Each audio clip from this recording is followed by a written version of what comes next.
स्वागत है आपका हमारे पोल्ट्री फार्म में, जो कि फुली ईसी है। अभी हम लोग तीसरी हैच डालने जा रहे हैं और अब इसके बाद में हम लोगों ने पूरी तैयारी कर रखी है, जो कि हम आपको दिखाएंगे वन बाय वन। बच्चा आने वाला है आज की रात में, और उसके लिए क्या क्या तैयारी करनी पड़ती हैं, क्या क्या नहीं करनी पड़ती हैं इसी फार्म में, वो हम लोग दिखाएंगे आपको। उससे पहले आपको हम कुछ चीज़ें दिखाएंगे जो इसी फॉर्म में लगाई जाती हैं एक्चुअली एज इक्विपमेंट, मतलब जो भी इक्विपमेंट लगाए जाते हैं वो हम आपको बताएंगे पहले। तो शुरू करते हैं। ये हमारा हॉपर है, इसमें हम लोग दाना डालते हैं। यहाँ से पूरा दाना खींच के ये लास्ट तक जाता है। ठीक है, हम लोगों ने जो भी तैयारी की है ब्रूडिंग की, वो फार्म के बिल्कुल लास्ट में की है। वो हम लोग आपको दिखाएंगे, क्यों की है उसका रीज़न भी बताएंगे। ठीक है, तो अभी आप सिर्फ इस पर कंसंट्रेट करें कि ये एक मशीन है जिसमें दाना डालते हैं हम लोग।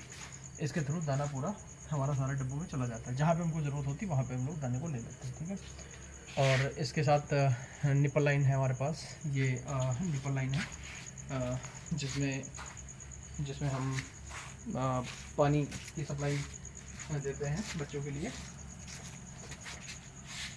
और यहाँ से बच्चे जब चोंच क्लिक करते हैं, शायद ये वीडियो में ना आए लेकिन फिर भी हम आपको दिखाते हैं। अभी पानी भरा नहीं गया उसमें, तो यहाँ से बच्चे जब चोंच मारते हैं और उससे पानी गिरता है, बच्चे उससे ड्रिंक करते हैं। इसके अलावा हमारे पास कूलिंग पैड है। ये मोस्टली आज के टाइम पे जो गर्मी का टेम्परेचर बढ़ रहा है, उसके लिए ये बहुत ज़रूरी है कि हम अपने फार्म के टेम्परेचर को कंट्रोल में रखें। तो उसके लिए कूलिंग के लिए कूलिंग पैड का इस्तेमाल किया जाता है। हमारा पानी इनके थ्रू फ्लो होता है। ठीक है, यहाँ से हमारी हवा खिंचती है। हमारे फार्म के एंड में बिल्कुल हमने एग्जॉस्ट लगा के रखे हुए हैं। वो वहाँ से हवा को सक करते हैं। सक हवा यहाँ से अंदर आती है और पूरे फार्म को ठंडा करती है, निकल जाती है। इससे आपके फार्म के अंदर बदबू, बीमारी और अमोनिया की मतलब बिल्कुल भी इकट्ठा नहीं हो पाती है, जिसकी वजह से बच्चों में आपके बीमारी लगने के चांसेस बहुत कम रहते हैं। ऊपर फार्म के कंस्ट्रक्शन में हमने ये लोहे की कैंची बनवाई हुई है। ठीक है, क्योंकि ये इंसुलेशन लगा हुआ है तो इसको आपको पूरी कैंची नहीं दिखा पाएंगे। हमारा फार्म एक और इसके बगल में बन रहा है, उसका इंट्रोडक्शन हम करेंगे आपको, तो हम उसमें दिखाएंगे आपको कैंची कैसे किस शेप में बनाई जाती है, कैसे कैसे बनाई जाती हैं। तो हमारे पास ये कैंची का थोड़ा सा आपको एक से पाइप दिख रहा होगा, और ये हमारा पिलर पाइप है। ठीक है, और इसके ऊपर इंसुलेशन है। राइट, ये आप दिखाते हैं। लाइटिंग की व्यवस्था आप देख सकते हैं। हमारे यहाँ फार्म के अंदर 100 अप्रॉक्सीमेट 100 या 100 बल्ब लगाए गए हैं, जो कि हमारे बच्चों के लिए बहुत ज़रूरी होता है कि वो प्रॉपर रोशनी में अच्छा फीड करते हैं, इसलिए उनको प्रॉपर रोशनी बनाए रखने की ज़रूरत होती है। उसके अलावा नीचे दिखाना, यहाँ पे ये हमारे फीडर हैं, फीडर पैन है, ये पॉट है। तो यहाँ पे हम लोग मशीन के थ्रू दाना फिल होता है, तो आगे डब्बों में भरा हुआ है, वो हम आपको दिखाएंगे किस तरीके से आता है।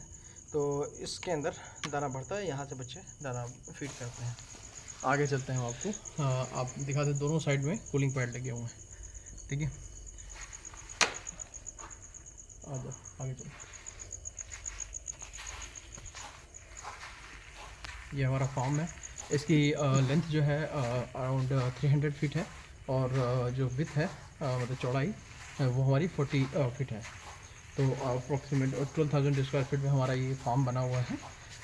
इसकी चिक्स कैपेसिटी है around 17,000 as per companies norms. और ये देखिए आप, पहली गलती जो हम लोगों ने पहले हैच में करी थी, यहाँ पे एक गेट है, आपको दिख रहा होगा, अगर आप देख सकते हैं तो ये गेट है हमारा।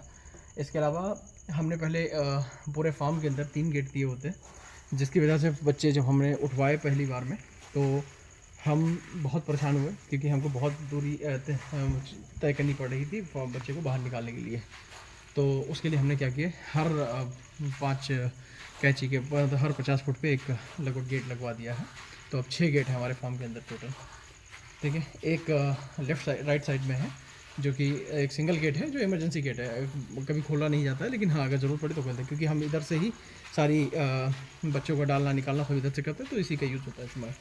एक सामने एक चैलेंज हम लोगों को एक और आया था गर्मी में, आप देख रहे होंगे कि इंसुलेशन हमारी इसमें कैंची की बात लगी हुई है नीचे की तरफ। ये इसका पर्पज़ ये वाला इंसुलेशन, एक और ये जो इंसुलेशन लगी हुई है ये ऊपर के बजाय ये ऊपर का इंसुलेशन है, ठीक है, ये जो दिखाया जा रहा।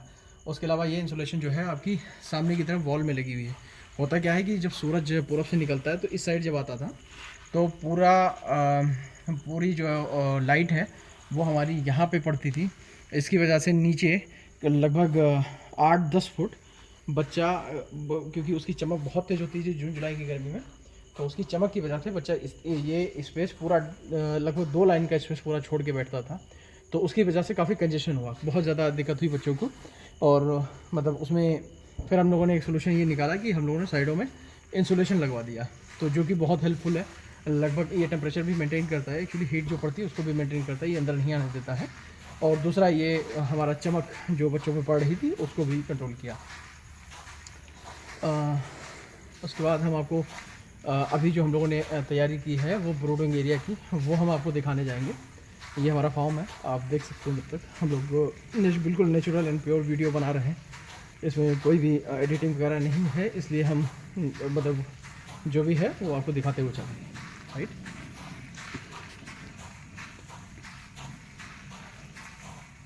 ये हमारा ब्रूडिंग एरिया है। आप हमारे जो चिक्स आने वाले हैं वो अप्रॉक्सीमेट 14,000 चिक्स आएंगे, ठीक है।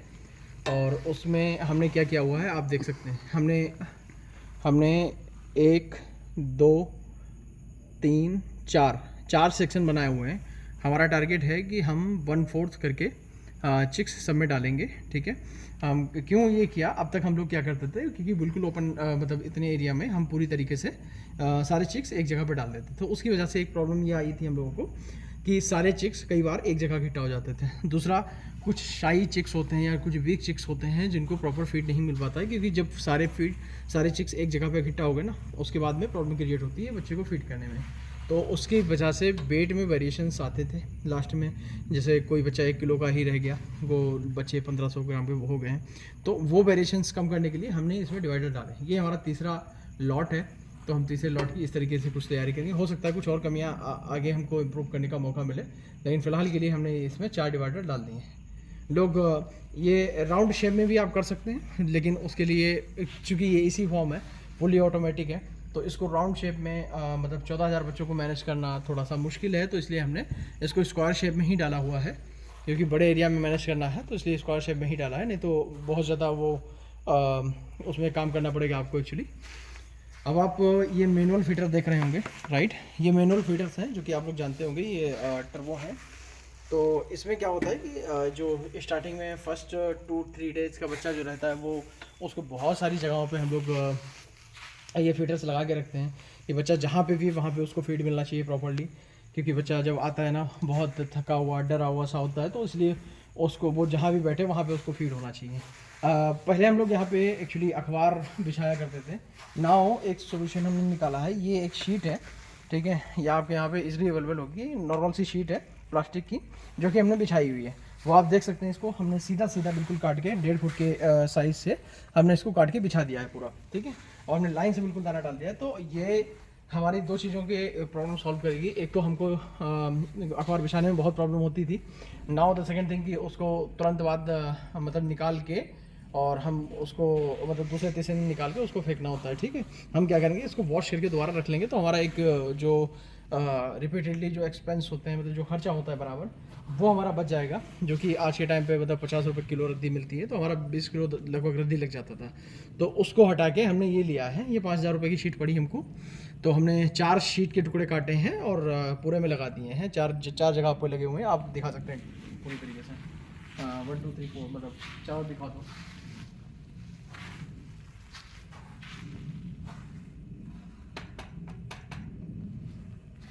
ये तो मैनुअल फीडर हो गए। अब ये ऑटोमेटिक फीडर में एक बार फोकस करना। तो ऑटोमेटिक फीडर में किस तरीके से दाना आता है, ये मशीन जब चलती है तो पूरा दाना जो है यहाँ साइडों से निकलता है और ये पॉट को पूरा फिल कर देता है, राइट। जैसे ही दाना सारे पॉट्स में, अब इसमें एक चीज़ देखिए, वहाँ पे हमने जो ब्रीडिंग एरिया बनाया सिर्फ उतने में ही हमने इन चिप्स को आगे की तरफ सरका के रखा हुआ है, इनको लॉक खोल दिया है। बाकी जो इससे पहले के जितने भी बॉक्स थे वो हमने बंद करके रखे हुए हैं। रीज़न कि हम के जहाँ तक हमको बच्चे डालने हैं, उसके हिसाब से चिप्स खोलते जाएंगे और हम अपने बच्चों को वहाँ तक फीड ओपन कर देंगे, राइट। अब रीज़न ये है कि इस एरिया में मतलब इसी फॉर्म में लास्ट में कि हम ब्रूडिंग सिस्टम बनाते हैं, वो मैं बता देता हूँ। नए फार्मर्स जो भी अपना इसी शेड शुरू करने जाएंगे, उनको शायद ये क्वेश्चन आएगा कि मतलब हमने लास्ट में क्यों किया हुआ है। तो हम आपको एक चीज़ दिखाते हैं। इसमें एक बॉक्स होता है जिसके अंदर सेंसर का प्रयोग किया जाता है, जो बताता है कि हाँ हमारा बॉक्स फुल हो गया है और अब दाना बंद कर दो, राइट। तो उससे क्या होता है कि वो सबसे लास्ट में लगाया जाता है, हमारे सारे डब्बों के सबसे लास्ट में वो सेंसर लगा होता है, राइट। तो अब चाहिए कि जैसे आप इसको देख लें पहले, ये रहा सेंसर दिखाना है, ये सेंसर है हमारा, राइट। इस सेंसर से ये डब्बा जैसे ही फिल होता है तो ये सेंसर मतलब मशीनों को बंद कर देता है। आप उठ जाए, ठीक है। तो होता क्या है कि अगर सारे मतलब लेट्स सपोज कि हमने स्टार्टिंग में इसको बनाया, राइट, तो सेंसर वाला डब्बा कभी खाली नहीं होगा, क्योंकि बच्चे यहाँ पे होंगे ही नहीं, तो बच्चे खाएंगे क्या, राइट। जब बच्चे खाएंगे नहीं तो प्रॉब्लम ये होगी, हमारा सेंसर वाला डब्बा जब नहीं खाली होगा तो कभी भी मशीन चलेगी ही नहीं। तो इसलिए हमको एंड से स्टार्ट करना होता है, क्योंकि ये प्रॉपर्ली खाली होता है। जितनी जल्दी खाली होगा उतनी तेज मशीन चलती रहेगी। लास्ट में आप देख सकते हो ये इसके मोटर है फीडिंग मशीन के, ये पहला मोटर है, ठीक है, ये पहला मोटर है। और ये एंड है इसका निप्पल लाइन का, एंड दिखा देना एक बारी, ये एंड है निप्पल लाइन का, ठीक है।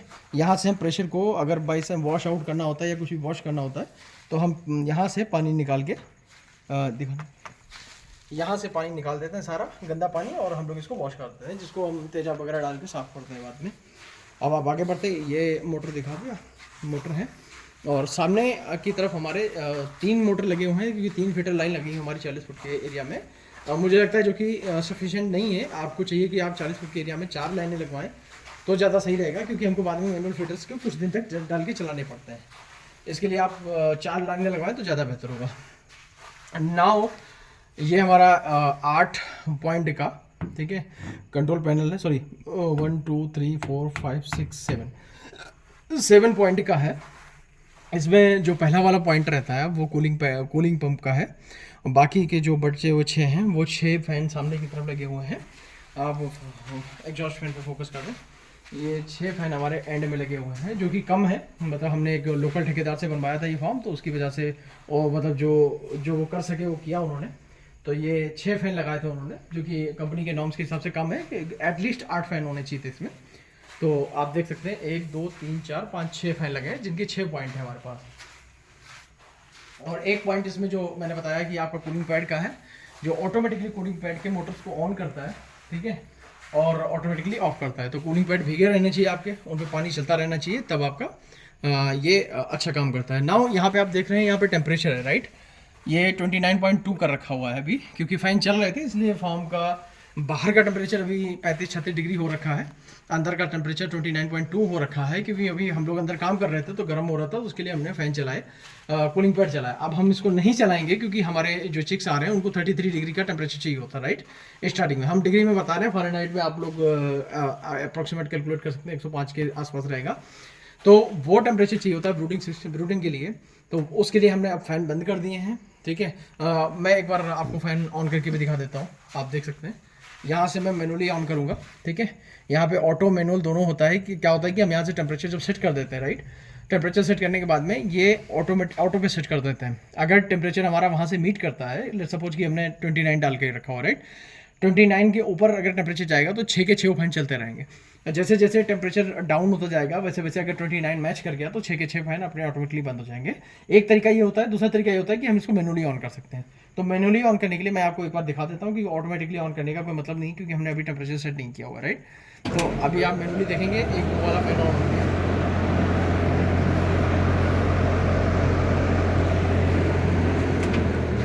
मैं एक और ऑन करके दिखा देता हूँ। फर्स्ट फैन आई थिंक वो वाला है,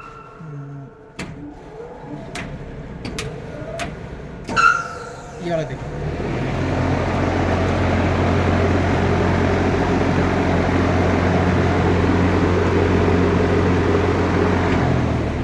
नाउ एक चैलेंज आया था जिसकी वजह से हमने यहाँ पे, आप अगर देख सकते हो कि मैनुअल चेंज ओवर लगवाए हुए हैं, क्योंकि अगर पैनल में कभी भी कोई भी दिक्कत आती है तो हम इस चीज़ को पूरी तरीके से बाईपास करके हमने मैनुअल चेंज ओवर्स लगा रखे हैं। इनको हम डाउन कर देंगे ये यहाँ से मैनुअली, एक एक फैन को आप अगर देख पाओगे जिस सीक्वेंस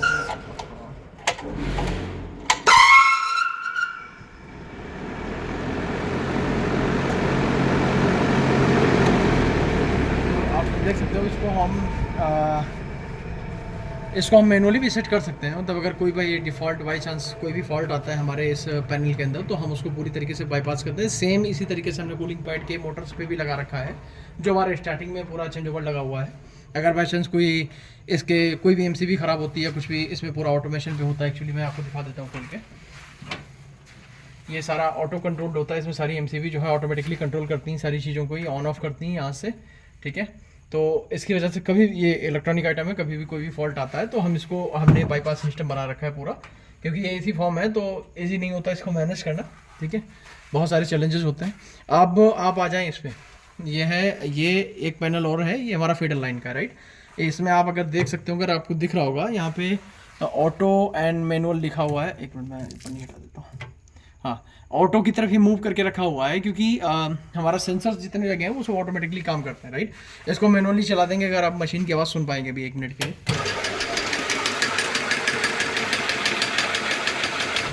ठीक है। हमने इसको ऑटो पे करके रखा हुआ है, क्योंकि अगर हम मैनुअली करते हैं तो हमारे सेंसर काम करना बंद कर देते हैं सारे के सारे, फिर हमारा ये मैनुअली ही काम करता है।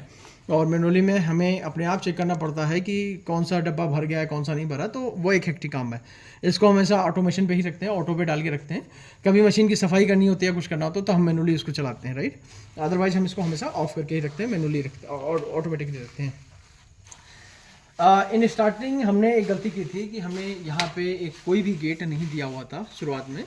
तो प्रॉब्लम ये हुई थी कि जैसे हमने बच्चे डाले थे तो हमको मतलब बहुत चैलेंज आता था कि हम पूरा फार्म वहाँ से पार करके और हम यहाँ तक आते थे। कोई भी कंट्रोल पैनल हम यहाँ पे काम करना होता था, कंट्रोल टेम्परेचर वगैरह मैनेज करना होता था, तो हम पूरा फार्म पार करके यहाँ पे आके कंट्रोल पैनल को सही से मैनेज करते थे। लेकिन वो बहुत हेक्टिक हो गया था, क्योंकि हमको बराबर आना पड़ता था, क्योंकि पहली लॉट थी उसमें हमने बड़े चैलेंज फेस किए थे। और उसके बाद हमने क्या किया, हमने अगले लॉट से पहले ही तुरंत हमने ये वाला गेट लगवाया, ठीक है। हमने इसकी वॉल बढ़वाई और हमने वॉल बढ़वा के इसको गेट लगवा दिया।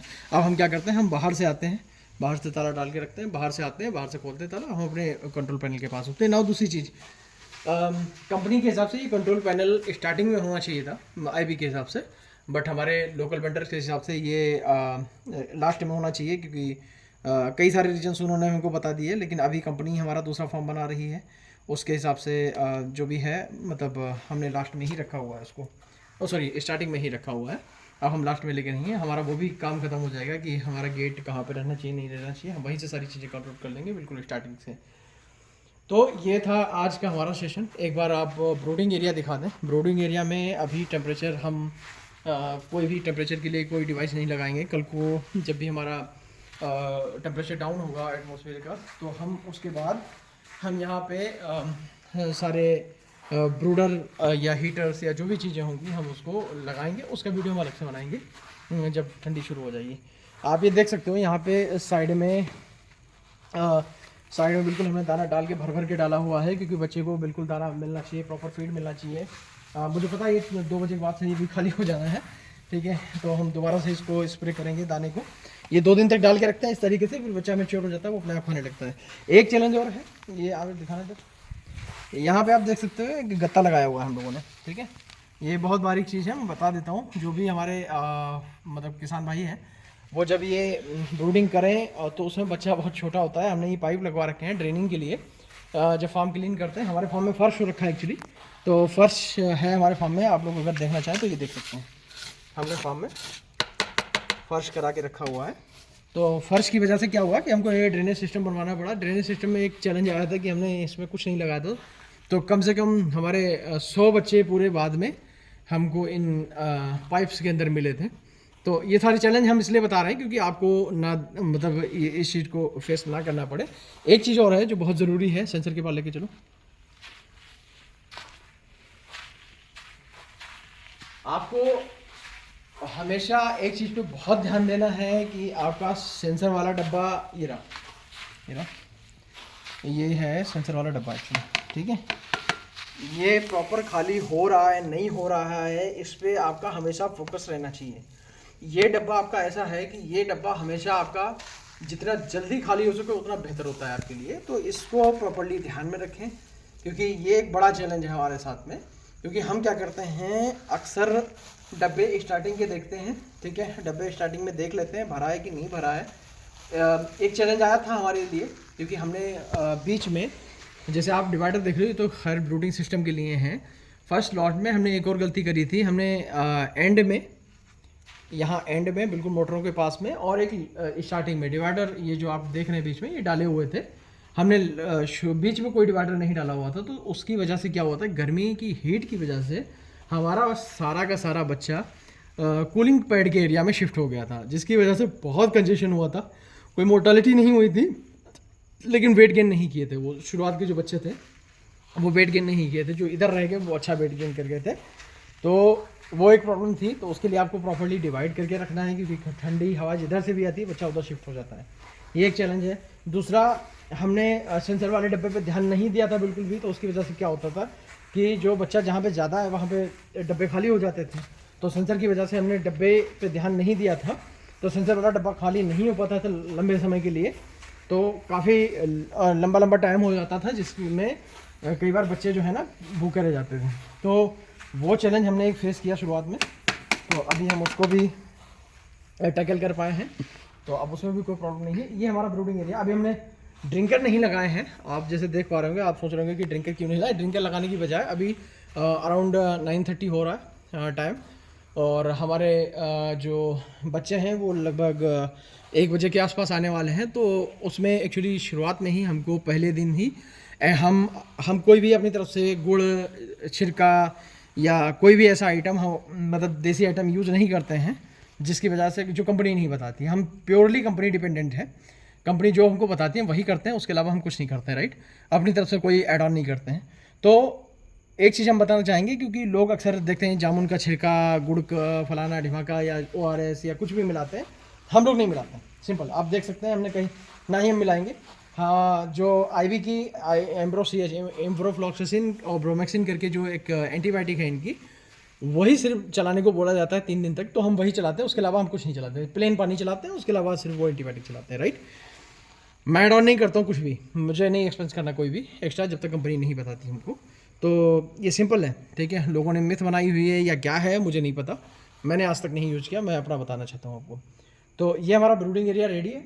अब हमारे चिक्स आ जाएंगे, उसके बाद में हम आपको दिखाएंगे किस तरीके से ये ब्रूडिंग एरिया आपको दिखेगा, राइट। अभी के लिए हम आपसे इजाज़त चाहते हैं।